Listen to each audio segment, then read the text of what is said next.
வாமன அவதாரம். நான் உங்க ரகுநாதன் பேசுகிறேன். நான் இன்றைக்கு வாமன அவதாரம் கதை சொல்ல போறேன். இந்த கதை பிடித்து இருந்தால் ரகுநாதன் சீனிவாசன் சேனலை லைக் பண்ணுங்க, ஷேர் செய்யுங்க, லைக் பட்டனை அழுத்துங்கள். பிடித்து இருந்தால் சேனலை சப்ஸ்கிரைப் செய்யுங்கள். வாங்க கதைக்குள்ள போகலாம். அசுரராஜா மகாபலி தர்மவானாகவும் பலத்த அரசனாகவும் இருக்கிறார். மகாபலியின் வெற்றியால் தேவர்கள் பதற்றமடைகின்றனர்.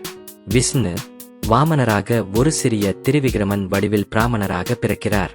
வாமனன் மகாபலியின் யாகசாலைக்கு சென்று 3 அடிகள் நிலம் மகாபலி வாமனனை அடையாளம் தெரியாமல் தர சம்மதிக்க முயற்சிக்க சுக்ராசாரியார் தடுக்கிறார். மகாபலி வாமனனுக்கு நிலம் அளிக்கச் சம்மதிக்கிறார்.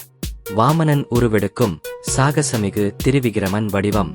1 அடியில் பூமியையும் மறுபடியும் சுவர்க்கத்தையும் அளக்கிறார். 3வது அடிக்காக மகாபலி தன் தலையில் வைக்க கூறுகிறார். விஷ்ணு மகாபலியின் பக்தியை பாராட்டி பாதாளத்தில் அரியணை அளிக்கிறார்.